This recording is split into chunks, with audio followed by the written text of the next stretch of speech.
बिहार के साथ। बिहार में बीजेपी उम्मीदवारों की दूसरी लिस्ट अब जारी हो चुकी है। 12 उम्मीदवारों की दूसरी लिस्ट ये जारी हुई है। बिहार में मैथिली ठाकुर को बीजेपी का टिकट मिला है। अलीनगर विधानसभा सीट से वो चुनाव लड़ेंगी मैथिली ठाकुर। बता दूं आपको कि बक्सर से पूर्व आईपीएस आनंद मिश्रा को टिकट मिल जाता है। बीजेपी ने हायाघाट से रामचंद्र प्रसाद को टिकट दिया है। मुजफ्फरपुर सीट की अगर बात करें तो रंजन कुमार चुनावी मैदान में है। बड़ी खबर, बड़ी जानकारी आपको दे रहे हैं। लगातार यहाँ पर अब जो अनाउंसमेंट है वो होती जा रही है।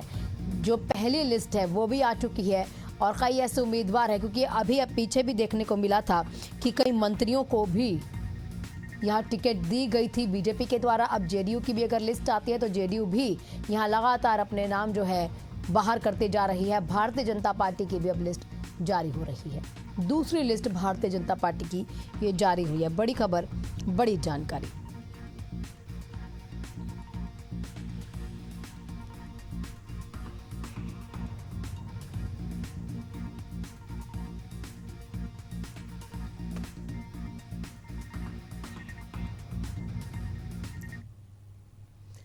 नक्सल मोर्चे पर सुरक्षा बलों को बड़ी कामयाबी हाथ लगी है। छत्तीसगढ़ के पड़ोसी राज्य महाराष्ट्र के गढ़चिरौली में मौजुल्ला वेणुगोपाल राव उर्फ भूपति उर्फ सोनू दादा समेत 61 नक्सलियों ने मुख्यमंत्री देवेंद्र फडणवीस के सामने हथियार डाल दिए। भूपति नक्सल संगठन का पोलित ब्यूरो मेंबर था और उस पर कुल 6 करोड़ रुपए का इनाम भी था। बताया जा रहा है कि वो छत्तीसगढ़ के सुकमा में 27 सक्रिय माओवादियों ने वहीं पर आत्मसमर्पण कर दिया है। 2 हार्डकोर नक्सली इसमें शामिल है। सरेंडर करने वालों पर कुल 50 लाख रुपए का इनाम घोषित था। आत्मसमर्पण के पीछे राज्य सरकार की आत्मसमर्पण पुनर्वास नीति और नियत निल्लार योजना इसमें शामिल है। अहम कहीं ना कहीं इन दोनों योजनाओं को माना जा रहा है। सुरक्षा बलों ने इसे नक्सल संगठन के खिलाफ बड़ी सफलता, बड़ी रणनीतिक सफलता बता दिया है। इसी कड़ी में कांकेर जिले के कोयलीबेड़ा थाना क्षेत्र के कामतेड़ा बीएसएफ कैंप में नक्सल संगठन की सबसे सक्रिय कंपनी नंबर 5 के 100 से भी ज्यादा नक्सलियों ने आत्मसमर्पण किया है। उनमें बस्तर, जो उत्तर बस्तर है, उसके कुख्यात नक्सली लीडर राजू सलाम और राजमन शामिल हैं, जिन पर 25-25 लाख रुपए का इनाम घोषित है।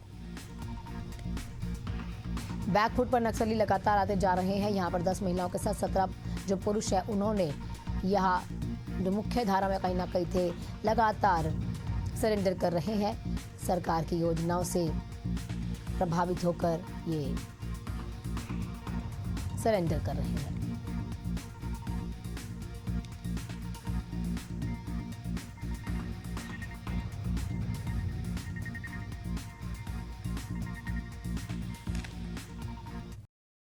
छत्तीसगढ़ के पूर्व मुख्यमंत्री और वर्तमान विधानसभा अध्यक्ष डॉक्टर रमन सिंह के जन्मदिवस के अवसर पर आज जनसेवा और प्रेरणा का अद्भुत संगम भी देखने को मिला। उनके जन्मदिवस के अवसर पर पूर्व गृह मंत्री रामसेवक पैकरा भी पहुंचे। उन्होंने डॉक्टर रमन सिंह को जन्मदिवस की शुभकामनाएं भी दी हैं। उन्होंने उनके कार्यकाल को याद करते हुए विकास कार्यों को भी याद किया और इसके साथ ही लंबी उम्र की कामना की है। आज हमारे प्रदेश के लोकप्रिय पूर्व मुख्यमंत्री और वर्तमान में विधानसभा अध्यक्ष के रूप में इनका दायित्व है और मेरी शुभकामना है। इनके नेतृत्व में जब से भारतीय जनता पार्टी की सरकार 2003 में बना, उस समय से लेकर आज तक इनके नेतृत्व में जो छत्तीसगढ़ के गांव, गरीब, किसान, मजदूर सभी वर्गों का विकास हुआ, साथ में पूरे छत्तीसगढ़ के चहुमुखी विकास हुआ, वो आज वास्तव में यादगार है। और आज मुझे शुभकामना है कि उनके नेतृत्व में छत्तीसगढ़ का विधानसभा का भी अभी उनके नेतृत्व में लोकार्पित होने वाले हैं विधानसभा भवन का। हमारी शुभकामना है कि हमारे प्रदेश के यशस्वी मुख्यमंत्री के रूप में काम उनका यशस्वी रहा है और आने वाले समय में भी इनके नेतृत्व से छत्तीसगढ़ का विकास होगा। हमारी शुभकामना। रायपुर के मैथ्स विश्वविद्यालय में 15 अक्टूबर को राष्ट्रीय शिक्षा नीति 2020 में भारतीय ज्ञान परंपरा का अनुप्रयोग और विषय पर ही कहीं ना कहीं एक दिवसीय संगोष्ठी का भव्य आयोजन किया गया है। इस संगोष्ठी में भारतीय प्राचीन ज्ञान परंपरा को आधुनिक शिक्षा प्रणाली से जोड़ने की संभावनाओं पर विचार किया गया। इस अवसर पर विश्वविद्यालय के कुल अधिपति गजराज पगारिया और कुलपति प्रोफेसर केपी यादव, निदेशक प्रियेश पगारिया के साथ गोकुल आनंद पांडा भी मौजूद रहे। वहीं पर कई ऐसे प्रतिभागी हैं जो इस संगोष्ठी में सम्मिलित हुए।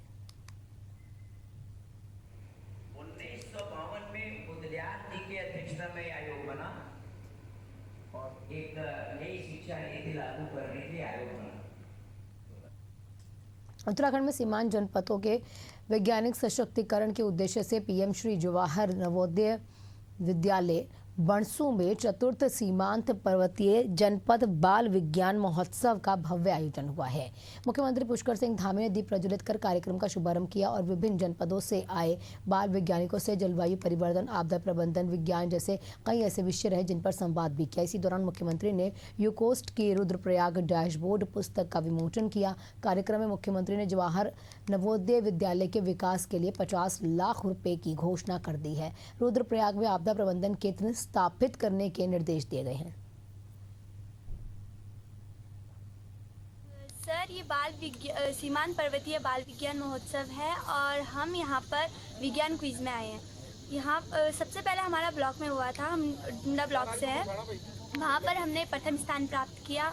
मेरा नाम वैष्णवी वीरवाण है सर, हम जीआईसी मंझगांव के प्रतिष्ठित। मैं पहली बार सीएम को अपने आंखों से देखने से बड़ी खुशी हुई और उन्होंने हमसे बड़ी अच्छी बात की। उन्होंने कहा हम आपके लिए संस्थाएं सीमाएं खोल देंगे, मतलब आयोजित देंगे। गतिविधियाँ या विज्ञान क्विज होगा, क्वेश्चन आंसर पूछेंगे, नाटक होगा, कविता पाठ या आदि। छत्तीसगढ़ में गोवर्धन पूजा के दिन ही सार्वजनिक अवकाश अब घोषित कर दिया गया है। सामान्य प्रशासन विभाग के सचिव अविनाश चंपावत ने इसके आदेश जारी कर दिए। गोवर्धन पूजा 21 अक्टूबर मंगलवार को मनाई जाएगी। ये अवकाश राज्य में सरकारी दफ्तरों और बैंक्स पर लागू रहेगा।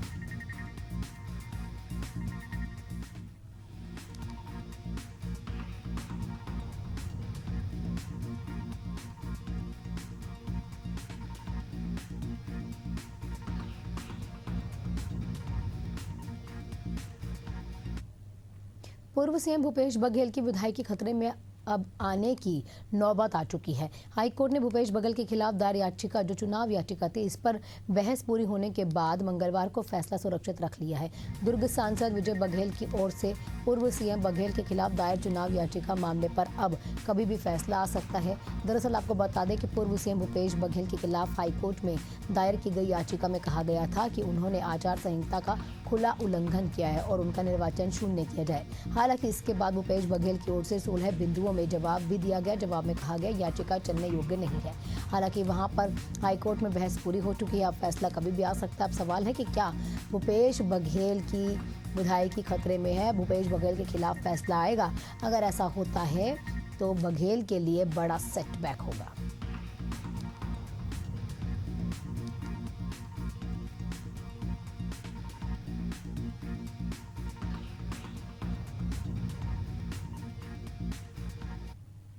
ग्वालियर में हाईकोर्ट परिसर में डॉक्टर भीमराव अंबेडकर की प्रतिमा लगाने को लेकर विवाद अब बढ़ता जा रहा है। आजाद समाज, भीम आर्मी और ओबीसी महासभा के साथ साथ वकीलों के कुछ समूह है ऐसे प्रतिमा लगाने की मांग कर रहे हैं, जबकि कुछ अन्य समूह इसके विरोध में है।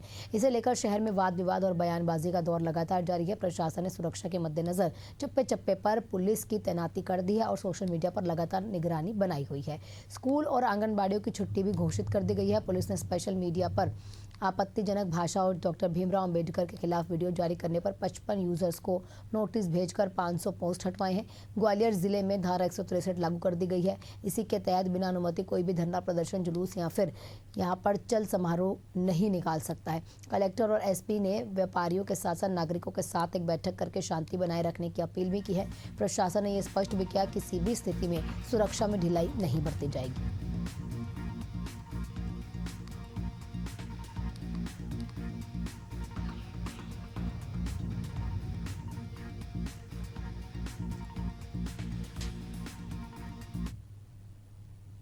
और आपको ये खबर तो हमने दिखाई, लेकिन आपके मन में सवाल कहीं ना कहीं हो रहा होगा कि ये 163 होता क्या है। अब आपको अनुच्छेद 163 बता देते हैं। एक अनुच्छेद 163 राज्यपाल और मंत्रिपरिषद के संबंध को तय करता है। राज्यपाल को अपने कामों में सहायता के लिए मंत्रिपरिषद यहाँ पर तय की जाती है। कुछ मामलों में राज्यपाल स्वतंत्र विवेक का प्रयोग भी कर सकते हैं। ये प्रावधान लोकतंत्र, जवाबदेही, पारदर्शिता सुनिश्चित करता है। मुख्यमंत्री परिषद के प्रमुख के रूप में राज्यपाल के प्रति जिम्मेदारी होंगे। 1 जून 1949 को मसौदा अनुच्छेद 163 पर बहस हुई और इसे अपनाया गया। अनुच्छेद 163 सुशासन और कानून के शासन की आधारशिला है।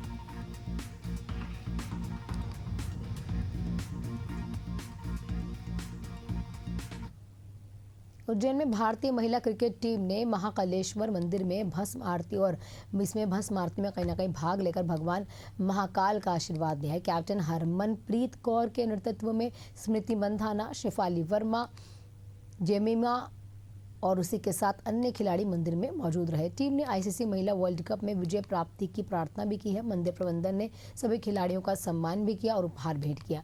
ये भव्य अनुष्ठान टीम के लिए प्रेरणादायक और आध्यात्मिक अनुभव साबित हुआ। देश में बढ़ती गौ हत्या को रोकने के लिए उत्तर प्रदेश के मेरठ में एशियन न्यूज़ के संवाददाता संजय चौधरी ने वार्ड नंबर 14 जिला पंचायत सदस्य के उम्मीदवार जितेंद्र शर्मा से बातचीत की है। इसी दौरान जितेंद्र शर्मा ने बताया कि हमारे देश में जो पशुपालक गायें पालते हैं उन सभी का रजिस्ट्रेशन होना चाहिए। अगर वो गौवंश को छोड़ना चाहते हैं तो वो भी उन्हें गौशाला में छोड़कर आएँ। और वहीं पर उन्होंने आगे ये भी कहा कि गौ हत्या को रोकने के लिए विशेष कानून भी लाना चाहिए। और हमारे जो गाय पालक लोग हैं समाज में, वो अनाप शनाप लोगों को गाय को बेच देते हैं, उसका दुरुपयोग किया जाता है, गाय का हत्या होती है, गौ मांस का निर्यात होता है। और यह बहुत बड़ी एक सामाजिक संगठन या सभी समाज के लोगों की जिम्मेदारी है कि गाय पालने के बाद उस गाय को या तो गौशाला में छोड़ा जाए। सरकार के बहुत सारे ऐसे निरंतर संगठन हैं और गौशालाएं बनी हुई है। सरकार बहुत ज्यादा जोर देके कह रही है कि हमने गौशालाओं के लिए ये कर दिया, वो कर दिया। ये दुनिया भर के जो काम चलाए जा रहे हैं, जब गाय दूध देना बंद कर दे या वो निराधार हो जाए शारीरिक रूप से, तो उस गाय को या तो गौशाला पहुंचाना चाहिए, किसी कसाई खाने को या कत्ल खाने को या किसी गाय की हत्या करने वाले व्यक्ति को बेचने से पहले 100 बार इस समाज को सोचना चाहिए। इसी बीच एक और बड़ी खबर बिलासपुर से आ रही है, जहां पर रतनपुर खूटाघाट डैम में महिला का शव मिला है। आपको बता दें कि झाड़ियों में साड़ी से लिपटा हुआ था महिला का याद जला शव। 2 से 3 दिन पुराना बताया जा रहा है महिला का शव। बड़ी वारदात कहीं ना कहीं बिलासपुर में की गई है। महिला का आध जला शव मिला है, यानी किसी ने उसको पहले जलाने की कोशिश की होगी या उसे मारने के बाद जलाया होगा। फिलहाल ये जांच का विषय है। पुलिस अभी जांच कर रही है कि महिला यहाँ का जो शव है यहाँ पर कैसे आए या महिला भी यहाँ पर कैसे पहुँचती है, इस पर जाँच जारी है। हमारे साथ हमारे सहयोगी प्रकाश जुड़ चुके हैं तमाम जानकारियों के साथ। प्रकाश, क्या अपडेट आपके पास? ये हत्या अगर की गई है तो कोई आरोपी अभी तक पता लगा या पुलिस की जांच कहां तक पहुंच पाई है? देखिए, हमारा रतनपुर थाना क्षेत्र का मामला है, जहाँ पर खूटाघाट में अजनबी जो महिला है उसकी लाश मिली है। अज्ञात जो महिला है उसकी पतासाजी पुलिस अभी कर रही है कि आखिर कौन है, क्योंकि अभी तक जो जानकारी है वो प्रथम दृष्टिया ये हत्या कर आतंक को जो है लाश किनारे लगाने की आशंका जो है वो जताई जा रही है। हालांकि महिला की लाश जो है पुलिस ने बरामद किया, पीएम के लिए भेजा है। पीएम रिपोर्ट के बाद स्पष्ट होगा कि आखिर महिला की हत्या या जो लाश है वो कैसे वहां तक पहुंची। फिलहाल इन सभी पहलुओं पर पुलिस जांच कर रही है, लेकिन ये भी बात जो सामने है कि 2-3 दिन पुरानी जो लाश है वो बताई जा रही है, यानी कि महिला की हत्या कर कुछ दिन पहले ही हो गई थी और उसकी लाश जो है छुपाने के फिराक में जो अपराधी हैं, जो आरोपी हैं, उन्होंने ये अंजाम दिया। हालांकि इलाके में लाश मिलने से हड़कंप मचा है और दहशत का माहौल है। सनसनी जो इलाके में फैली हुई हत्या की आशंका के बाद प्रारंभिक जांच में यह मामला हत्या का प्रतीत हो रहा है। हालांकि जिसे छुपाने की शव को सुनसान इलाके में छुपाने की कोशिश की गई है। इस पूरे मामले पर रतन पुलिस मौके पर पहुंची है और ये जांच की जा रही है। आसपास के इलाके में पतासाजी की जा रही है कि आखिर यह महिला कौन हो सकती है, लेकिन अभी तक जो महिला है, क्योंकि उसका शरीर बुरे तरीके से जला हुआ है, तो ये स्पष्ट नहीं हो पा रहा है कि महिला को पहले जलाया गया या उसकी हत्या की गई है। लेकिन स्पष्ट है कि हत्या और आतंक की दिशा में पुलिस जो है जांच कर रही है। कॉन्स्टेबल भी उसमें लिए जा रहे हैं कि आखिर महिला कौन थी, क्योंकि अभी तक स्पष्ट नहीं हो पाया। क्या प्रकाश, कोई शारीरिक शोषण की भी खबर आपके पास? देखिए, हालांकि किसी लाश जली हुई है तो ये कह पाना मुश्किल होगा, क्योंकि जब महिला की हत्या पहले हुई या लाश वहां पर छोड़ा गया ठीक, कहीं ना कहीं पोस्टमार्टम रिपोर्ट का इंतजार हो रहा है, उसके बाद ही तमाम चीजें स्पष्ट हो पाएंगी। प्रकाश, आपका बहुत बहुत शुक्रिया तमाम जानकारियों के लिए।